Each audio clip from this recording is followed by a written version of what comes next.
All right, welcome back to another episode of the Life in the Stands podcast with Jake and Zach. Today we're going to talk about some big injury news in the NBA and how that might affect NBA playoff matchups and who might good and bad matchups be in the NBA playoffs.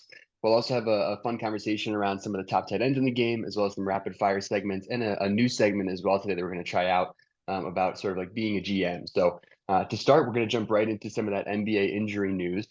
Bender, LeBron is going to be scheduled to come back for the Lakers here in a little bit. Obviously, they're in a tight race with the play-in and everything that's going on there. And then KD is scheduled to come back for the Suns. We didn't really get to see a whole lot of what they were doing. So I think a lot of NBA fans are also excited to see that. Which guy do you think is more influential coming back to their team? Which matters more? What do you think is going on with those two situations? I think if you're talking about championship aspirations, I think it has to be LeBron. If you see what a lot of the supporting cast is doing at the moment, keeping him afloat while he's injured, I think is a big deal. Um, the I kind of want to give Rob Pelinka some credit. Usually, he typically doesn't put pieces around ever since they won that first championship. It's not like he was in Vegas or something, and just chilling on trade deadline. But Yep. Jared Vanderbilt, who saw this coming? This man is a menace on defense, for one. For two, they have Austin Reeves playing some point guard right now. That is the most ridiculous thing I've ever heard of. If this was preseason, I would have thought like Darvin Ham was crazy. Um, but he's actually averaging the most free throws, or he's top three in free throw attempts per game since becoming a starter. Hmm. Right behind Giannis and Embiid, which is like your typical guys that are on that list. He's averaging 22 and 7 in the last 5 games.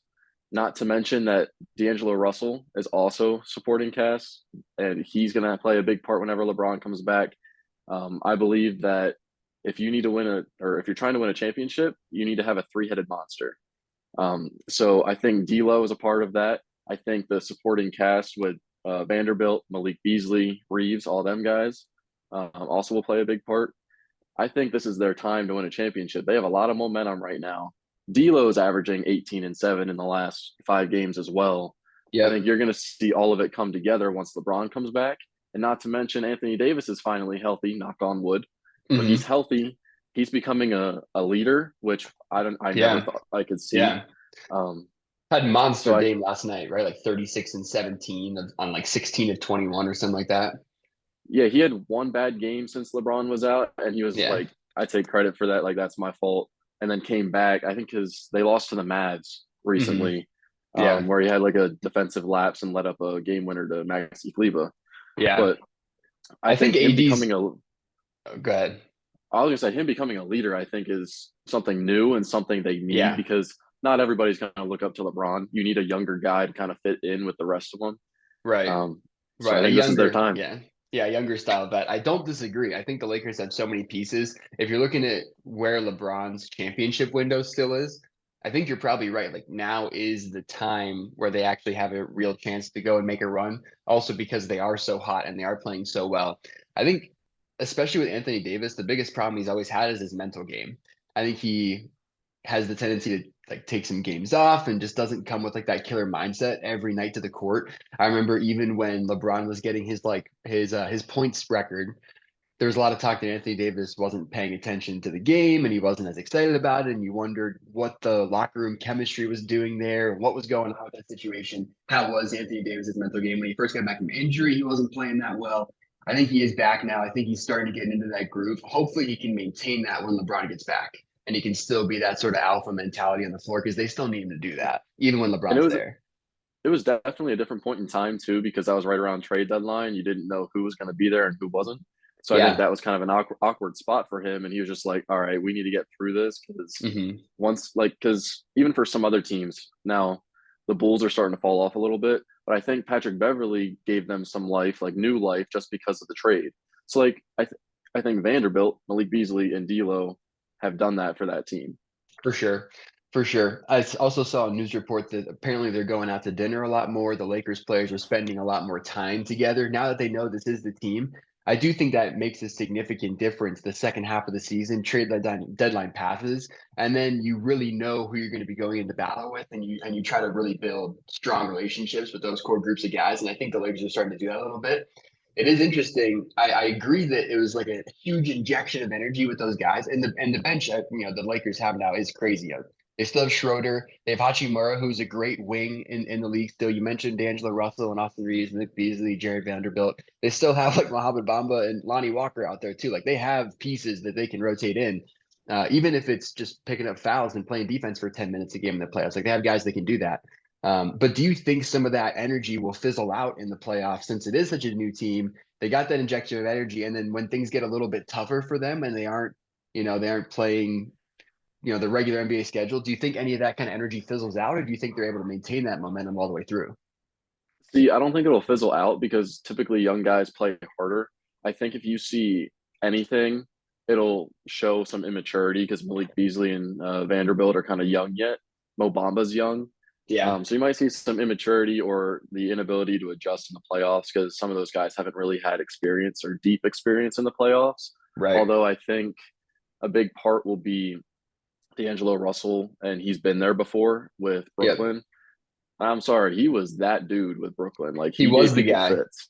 He gave the Yeah, Sixers fits. I feel like that's why we know so much about it. Because that Brooklyn series, that 1 year in like the first round with Jared Dudley talking all that shit to Ben Simmons, like yeah, that was a scary series for a period of time. yeah. So I don't think it'll fizzle out. I think immaturity may show, but I kind of want to hear your thoughts on a comment you made. Do you think when LeBron comes back, do you think LeBron should take a step back and let Anthony Davis do his thing that he's been? Yeah, that's an interesting question, especially with Austin Reeves playing so well on the ball. I forget which like big NBA reporter I saw come out and say that how can you put LeBron back on the ball when Austin Reeves is playing this well? And obviously that's a ridiculous comment, but I think there is some real analysis and some real truth in saying that LeBron is going to have to meld into this new team when he comes back. Obviously, he's going to be the guy. LeBron's always been the guy, but the team that is playing now is very different than the team that LeBron has played with their whole rest of this season. And he hasn't gotten a Mm-hmm. whole lot of run in with these new guys in this new core group. So I think there will be an adjustment period. I think it's also why it's great that he's coming back earlier than the playoffs, hopefully. But it will be interesting to see how that adjusts. Or at least I think he's coming back before the playoffs. Um, Uh, I I saw don't know like about weeks. yeah, I don't know about regular season, but I think they might just bring him back straight up for playoffs Like or the round play one. in. Yeah. Yeah. Yeah. Yeah. And even that, like if his first game back is in the play in, I mean, I don't know. That's interesting. It's interesting to see how And that there, works. there's teams in that play in currently where it's Minnesota and the Pelicans. I think they can very well just go right past them. So Yeah, you're probably right for the play in, but then if they're the 7 or the 8 seed, who are they playing first round? I think they Hmm? can beat the No. Kings. I Well, I think they mean, can beat the Kings. Come so on now. so in the top three seeds in the West. So we should hold off on that conversation actually because we're Yeah, we're because getting that's into that's seeding coming and up. everything. But let's transition then into the Suns. So Katie's going to be coming back from his injury. What the heck are they going to look like? Because we saw one game. We saw one game of KD and the Suns, 2 games. Yeah, the imaginary defender made him roll his ankle in warmups. Um, Yeah, I think I think the Suns will still be dangerous. I don't know if this year's their year. Something always tends to happen to them, where it's like CP3 gets hurt or D Book pulls a hammy or groin or whatever it is anymore. I was going to say it's the Um, Chris Paul effect. yeah, or if Chris Paul is actually playing, then you get Scott Foster as your ref. So you never know what's going to happen there. Or Um, you missed I 21 threes in a row. That's also true. I think DeAndre Ayton needs to step up, regardless of who's playing and who isn't playing, because they could have a four-headed monster if they find a way to incorporate him. And I think they were. I think the person that took a step back and was like the fourth guy for them was CP3 when they all were together for a game or two. Um, he's not doing what he's doing now. Like the last couple of games, CP3 is doing his normal thing, getting double doubles, whatever, working his mid range game. They had videos of him just chilling in the corner when D Book and KD had the ball. So I think that's going to be beneficial that you have a veteran that's just willing to kind of like accept his role. Yeah. Um, I think the role Prob players need to be better. Yeah, Terrence Ross and TJ Warren haven't played well lately. So I yeah, think they do need them for sure because obviously depth is an issue. But I guess we'll yeah, see what happens. yeah. You'll probably get more out of CP3 in that kind of role than you would with him having to be the ball dominant guy at this point. So I think you're right. That's probably really beneficial, not just for like the team in general, but also just for Chris Paul. Because you put Chris Mhm. Paul in the corner as your last option in the pick and roll, and you got to kick it out, everything's down in, and Chris Paul is the guy attacking a closeout or shooting a corner three. That's that's pretty darn good. That's pretty hard to stop, especially with his passing ability. Because he can break down that first defender on a closeout, and then with the defense in rotation, even attacking more. So that'll be And interesting. there tends to be more space to run like a side pick and roll than on the top of the key from what he's used to. So I could easily see him going into like a secondary ball screen from that corner or deep wing Yeah, spot and just doing for his thing sure. anyway. For sure, for sure. So what I'm picking up from these conversations though is I would say you are higher on the Lakers than you are the Suns for sure. As of now, yes. If LeBron and KD both come back completely healthy, 100%, these teams are 100%, I'm taking the Lakers. Crazy, crazy, and a lot of that I'm sure has to do with matchups, which we can get into in a little bit. But um, actually, you wanna hop into that now? Why don't we get right into matchups? Yeah, let's go right to it. So as of now, the 1 through 6 seeds in the West are the Nuggets at 1, the Grizzlies at 2, Kings at 3, Clippers are 4, Suns are 5, and Warriors are 6. The 4 teams in the play-in are the Timberwolves, Lakers, Pelicans, and Thunder. Okay. Who do you think out of the top 3 seeds, who don't they want to play? I think the Kings don't want to see LA, especially if LA sneaks into 6 by the end of the season. Hmm. Um, if they don't sneak into 6, I still think the Clippers without Paul George can kind of get things done, or Paul George might come back. So Right. I think either LA team, well, I'm thankful that Paul George didn't tear anything because that did not look good, by the way. Um, Yeah, crazy. and I'm excited to see them actually like healthy in the playoffs Hmm. for once and see what they can do. Yeah. Um, and I think the Kings are kind of in a rough spot. Like if they had the 2 seed and they're playing, let's say Pelicans, T Wolves, anybody from that play in, I'd feel more confident. Um, Yeah. I think I think the Lakers are the worst like matchup nightmare for the Grizzlies at number 2 right now as well. I think the Lakers will win the play in, so I think they'll end up being at that spot. Hmm. The Grizzlies, I don't think, with that hiatus of Ja and all that drama that happened, I don't know if they'll be able to put it all together. I don't know if Steven Yeah. Adams will be healthy by playoff time. Yeah. They lost Brandon Clark. That was a terrible one too. He's trying Yeah, to that's a rebound big and loss. popped. Um, It's a big loss so for them. I think the Grizzlies are like what I want to call like a false 2 seed, Yeah. kind of like hyped up. They might squeak by first round, but I could easily see them losing to the Lakers first round. Feels like the Hawks that ended up with 4 All-Stars on their team, but the All-Stars were like Kyle Korver and Paul Millsap. And it's like, yeah, you're a 1 seed, but don't see Yeah. much. And if you want to talk about first round matchups to address the Nuggets at the 1 seed, I think first round is going to be easy for them. I don't think there's going to be any issue with that. I think second round, they might get bounced. Um, So in the first round, who do you think they're playing? Because if the Lakers win the play-in, you're gonna have some kind like Timberwolves, Pelicans, Thunder. I think you'll see OKC. Yeah. I expect the Mavs to miss out. They haven't really Yeah. figured out how to mesh together. Kyrie and Luca want to play together every other game instead of like every game. You see Kyrie play one day, then he sits, so Yeah. you'll play Luca the next day. Like you just can't Yeah. be doing that. Yeah. Um, so I think they'll miss. OKC stays hot. I think they get the 8 seed. I think the Lakers get the 7, and then um, you'll see the Thunder compete. I think that might turn into a 6 game series just to see SGA go off for a little bit in that series, maybe. Yeah. But it won't be enough. They obviously don't have enough. They're still young. They still get Chet Holmgren back next year. We can Yeah. talk about that later because they're obviously a developing story for years to For come. sure. For sure. But the Nuggets, if they run into the Suns, or the Lakers second round, I think you'll see a 7-game series and it could toss up 50-50 and they might come short again. Yeah, I don't know. I don't have a ton of confidence in the Nuggets in the playoffs. They have really big performances, but they don't win games. They did have a couple of those 3-1 comebacks, but that was in the bubble.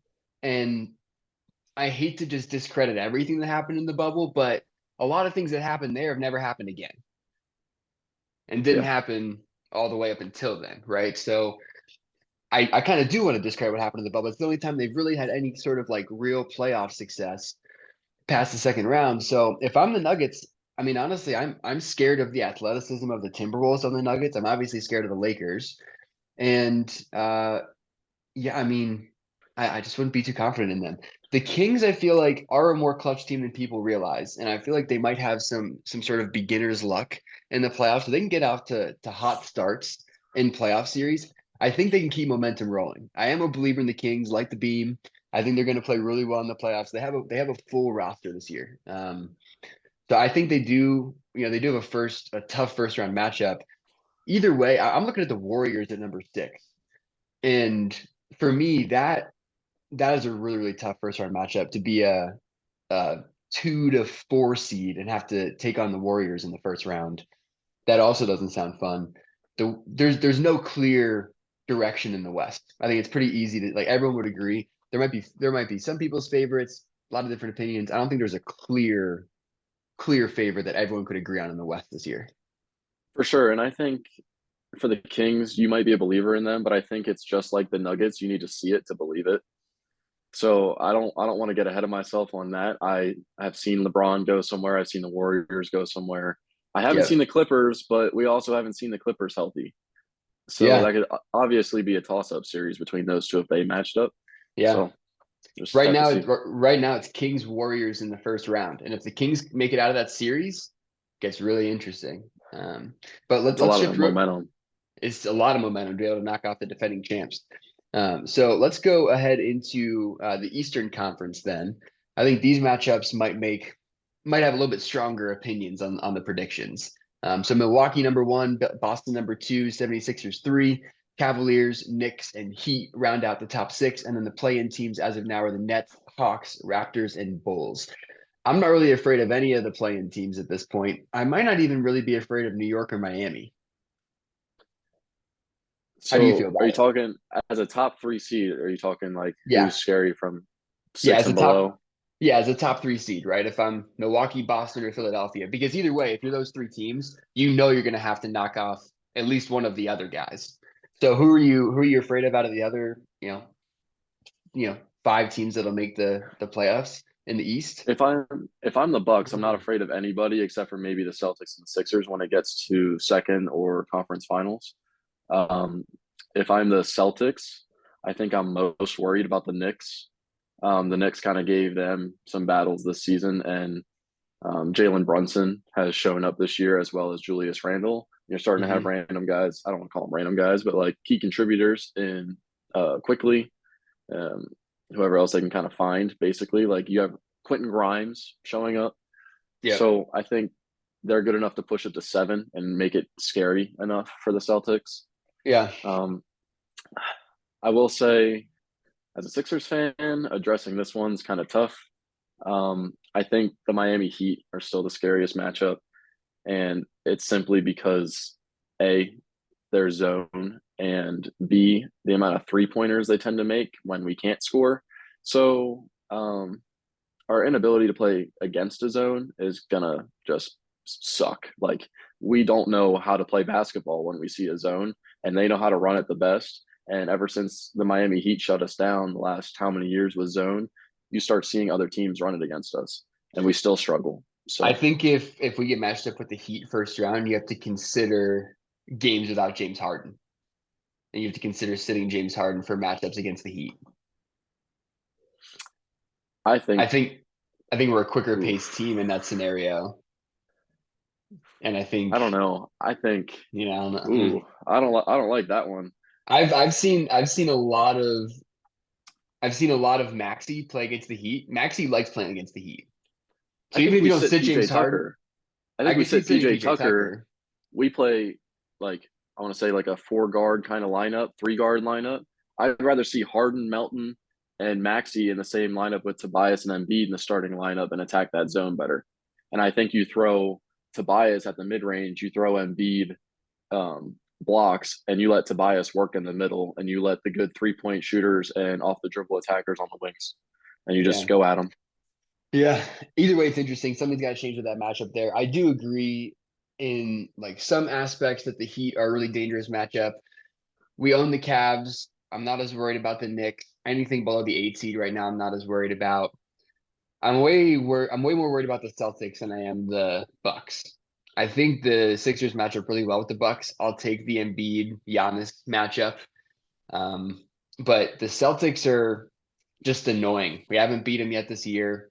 They have those, really, really strong wing play. And I don't think that we necessarily match up bad against the Celtics, but they just seem to have our number in the most recent years, and that worries me a little bit. I'm kind of encouraged by our last matchup with them when Tatum made the game winning shot against us. Yeah. Um, so I think the way we played against them that game, I think we'll be okay. I will say it's more difficult than what Milwaukee will be, unless all of a sudden Chris Middleton is his old self, then we're probably Right. screwed. Right. I think anybody's gonna have a hard time with a healthy Bucks team because they win with or without Giannis or with or without Chris Middleton. Hmm. But I think this year's the year for us to beat the Celtics, which sounds crazy because I just said I'm scared of the Heat, and they're not anything to be really worried about for the other two teams. But I think we worry about the Celtics a little bit. We worry about the Bucks none at all. Like I don't know. Yeah. So Yeah. It's an interesting year for sure. But let's go ahead and move on into a new segment that we're going to do. It's going to be called You're the GM. So we're going to look at the Mavericks now. We've been mentioning them a couple of times. They made this trade for Kyrie. Bender, you're going to be the GM of the Mavericks. What do you do the rest of the season? What do you do after the season? What's your plan to kind of reel this thing back in and be competitive again? so I'm not really a fan of like rest your guys and kind of tank. But with the positioning they're in, I think it'd be better for them to miss the playoffs and get a good pick, or at least like a in the middle. Might not be Hmm. lottery. I'm not really sure where they land or what kind of pick they have. Yeah. Um, so I think that pick would become important for a move that I would like them to make after this year. So in the offseason, I'd like them to trade for Jimmy Butler. This would include trading Tim Hardaway and maybe like Dwight Powell or Maxi Kleba to the Heat with picks for Okay. Jimmy and a guy like maybe like Gabe Vincent or Struce, whichever one they want to part from. Okay. Um, I think they should try and keep Kyrie with that. Like I said before, you need a 3-headed monster to win a championship. So I don't think getting Jimmy and then letting Kyrie walk is a move. Um, so if you keep Kyrie, trade for Jimmy, Jimmy brings defense. Jimmy brings leadership. Obviously, Kyrie has struggled with leadership in the past with the Celtics and wherever else you want to talk about. Um, and I feel like Luka is like your on court leader, but I don't think he's like your spokesperson. Yeah. Um, and Jimmy seems to be like all up in your face, like, hey man, like get your shit together. So Yeah. I think that kind of attitude is what they need, and they kind of just like the Mavs kind of casually just play ball and like no expectations last couple of years with Luka. And I understand Luka's been like on and off hurt, but I feel like you need some kind of change that is like, all right, championship or nothing. And Yeah. I And don't Luke know. is unhappy That's at this point. Like he said it in as many words at a press conference.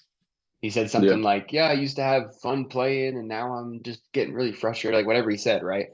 So yeah, it's an yeah. interesting thing there. But I don't mind those moves. I think bringing in Jimmy Butler could be a good move. I'd be interested to see if the Heat would give up Jimmy Butler for as little as you said there, with also getting another Miami Heat player back. So that would be an interesting thing too, like where that trade compensation would end up. See, I heard Jimmy may want out if they don't make a run. So if they get Mm. bounced first round by, let's say, the Sixers, like we talked about, then I think Hmm. Jimmy's going to want out. And then that makes like the amount you get back in that trade, like kind of go bonkers because if you trade Jimmy straight up without him wanting out, then you definitely want compensation. You're going to want compensation regardless, but it becomes minimized when somebody asks out. Um, Right. so I don't know. But Yeah. It will be interesting. Well, we're gonna go ahead and hop into our last section here. We're gonna have a top five tight ends conversation. It's gonna be mostly focused around Pat Freiermuth, the Pittsburgh Steelers starting tight end. I made a comment in the last podcast episode that I believed he was a top five tight end, and Bender wholeheartedly disagrees. So we're gonna have a little conversation here. Hopefully, it can stay semi PG. But Bender's already wiping his brows. So Bender, why isn't Pat Freiermuth a top five tight end? I'll let you go first, and then I Oh, can tell so you why here, you're so here's wrong. what we're gonna do. Here's what we're gonna do. So I'm gonna go through names, and you're gonna stop me when you think Fireman is better than one. So I think Kelsey and Kittle are no brainers, right? Yep. We're not gonna argue that. Right. What about Mark Andrews? Mark Andrews. I would take Mark Andrews over Pat Freiermuth still. Okay. Darren Waller? Yep. I'd take Darren Waller. Okay. So this means you wouldn't take anyone else. So, Nope. because that's already four. Yep. Yeah. So I'm not taking him over Dallas So, Goddard. Or I'm taking Pat Freiermuth over Dallas Goddard. I'm taking him okay. over. All right. So I'm gonna name off name guys some other that guys. Yeah. so Yep. these are guys I have for sure either ahead of him or are on the come up with him, but I think are gonna become better than him. Okay. So they may be even, but I think will be better.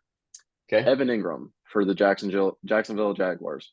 I think his coming out party with T Law at the end of the season is a big deal. And I think getting him back is a big deal. I think if he's healthy, obviously a lot of things depend on health. You'll see him have another big season. In the last like 5 games, I think it was like week 13 to week 17, he had 33 catches for 383 and 3 touchdowns. 2 of them were like real big games. The rest was kind of like mediocre, like 7 for 80. Another guy I would take, and I think he'll drop off because of the team he's on unless the quarterback they draft is good. I think Dalton Schultz was better than Freiermuth last year. 78 catches for 808 and 8 touchdowns. I think his impact was important with Gallup out for the Cowboys. Yeah. And then TJ Hawkinson. I think this is one I would take over Evan Ingram and Dalton Schultz, but I think it's a sneaky pick. Hawkinson had 86 catches for 914 and 6 touchdowns. And a lot of this happened with the Minnesota Vikings. So you could very well see his volume go up with Adam Thielen gone. And you could see the connection within the last half of the season between him and Kirk Cousins. So he will for sure be better than Pat Freiermuth. And my honorable mentions are Dallas Goedert and David Njoku. I'm kind of like very iffy about it. Like I think I'd give Pat the upper hand on these because there's always questions about these two, and Dallas Goedert's hurt on and off as well. So I'll let you address this, but I do not see him fitting in top 5. Yeah, and you make some good points. You know, a lot of players are in good situations around the league, but a lot of what I'm hearing from you is this tight end is in this scheme in this fit, and this is what's happening. So let's take a look at Pat Freiermuth's situation in the same way. Pat Freiermuth is playing for Matt Canada as an offensive coordinator. Matt Canada, the Steelers quarterback charts last year had big old blue zones in the middle of the field. They barely threw to tight ends. They barely threw to the middle of the field. It was the most college-esque NFL offense I've ever seen. You and I had conversations about it the whole NFL season. It was disgusting. Like Matt Canada's offense is disgusting. Chase Claypool jet sweeps is all I need to say. So that being said, Pat Freiermuth in that offense last year ranked 6th in total yards, 6th in targets, and 6th in receptions for tight ends. He also had the second longest reception by a tight end last year and was 5th in total explosive plays of over 20 yards. So if you just look at those, he's right on the cusp of being a top 5 tight end, and he's in a horrible system where they're not even getting him the ball. All those guys you mentioned that were way above him, he's not getting their targets. He's not getting their balls thrown that his way, and he's still almost there in yards. And he's shown the capability to get in the end zone. When he had Big Ben actually throwing in the middle of the field, his rookie season, he had 7 touchdowns. Last year he had 2 because Trubisky and Kenny Pickett can't throw the ball in the middle of the field with Matt Canada running the offense. So there are some legitimate stats to back up him being there. In addition to that, Pro Football Focus is what most people grade players on. That's where they go for their position grades and overall grade. It's how all pros get picked. Pro Football Focus had him as the 5th graded tight end last year in the entire league. They graded him at an overall grade of 75.5. They thought that he was really similar to Dallas Goedert, who Dallas Goedert is 6'5", 256. Fryermuth is 6'5", 258. So they're literally almost the exact same guy. Fryermuth is also one of the only tight ends that has recorded a receiving grade of higher than 70 in his first 2 seasons. He had a Okay, I want to stop. 78.3 receiving grade in 2022. And he also had 37 catches going for either a first down or a touchdown, and 11 All right, forced missed tackles, ranked fifth. So if you look hold at on for all a those second. kind of Hold things, up, that hold up, tells you hold up, hold up. Fryermuth is really close to Yeah, being yeah. top five, if not number five. I was gonna say real quick. So are you talking like because I obviously brought up potential. So are you talking potential as well? Yeah, I mean potential as Or are you well. talking Like, right now? Are you talking right now? Like this past season, he was number five. I mean, according to Pro Football Focus, last season he was number five. He was the fifth best tight end in the league last year. Now they don't have Darren Waller in that list because he was injured for the majority of the year, so they don't even have him on that list. So with that, you So can again, maybe push him to sixth, and it's really close. But what I'm saying is, he was really close to being a top five tight end in the league last year. And if you look at his potential, every year at Penn State when he was there, he got better and better. He left as the leading touchdown receiver in Penn State's history for a tight end. He's got all the physical abilities. He tested really well at the combine. I think he's going to continue to get better. And the highest praise that I think he could get, that actually gets me like the most excited beyond all the statistics, Ben Roethlisberger, who is a top 15 quarterback of all time. Like, he is a top 15 quarterback of all time. He has a couple Super Bowls, a couple Super Bowl MVPs. Like, he's in top five in yards and touchdowns and all those kinds of things, right? Said Freiermuth reminded him a ton of Heath Miller, but with better hands, better receiving ability. That's all I need to hear to show the potential. So he's really close to being top five now. If you want to call him six or seven, okay, but I think it's still at least worth a conversation. And moving forward, I think there's a lot of opportunity there. I think I'd have him at 7 or 8, and I do believe he's that kind of guy. There's a stat that I saw, I believe this past season it was about 12 yards per catch. So he's Mm-hmm. very like down the field, which I like. There's like vertical tight ends, obviously. I like that he's one of them. Um, so I do think there's potential. I think more of it is I don't believe in Kenny Pickett as much. Um, which you can kind of argue with me on that one too, but I just don't believe in him yet. I Yeah, guess we have to see that's a with the whole new separate coordinator. debate. Yeah, it's a whole separate debate. Well, So, they don't have a new coordinator. They freaking stuck with Matt Canada. oh well, that's unfortunate then for you. So, I I guess you have to mark it down. I believe in Kirk Cousins more than I do Kenny Pickett, and then T.J. Hawkinson is going to be better. Um, I just think these guys' potential is just extraordinarily just out there right now between Evan Ingram and all these other guys I mentioned. You'd have to For throw sure. Freiermuth out there, but I think he's 7 or 8 in my mind. And I just Yeah. don't see him getting into top five unless you see Darren Waller hurt again. You see Mark Andrews hurt again. Like guys Or have to fall off for me to have him in there. unless you see Kenny Pickett actually develop really well. Because what if Freiermuth comes out and has 1,000 yard season? Because we talk about like Andrews and Kittle and like those being like obvious choices, right? But Kittle hasn't had 1,000 yard season in 3 years.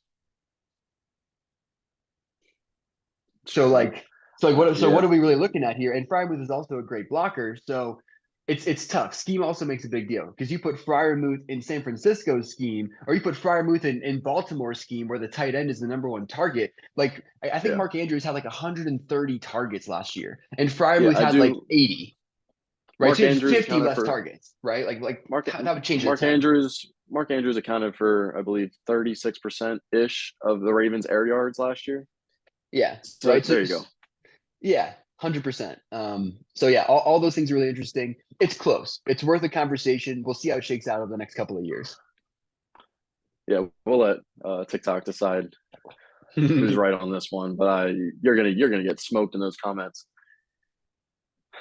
So this was the final topic for this episode. We will get into college basketball and Sweet 16, Elite Eight um, finals matchups and see who we have in the finals and who we have winning. Got some interesting teams left. No more number one seeds, so I guess we'll see what happens. But just tune in for our next episode and fry Zach in the comments.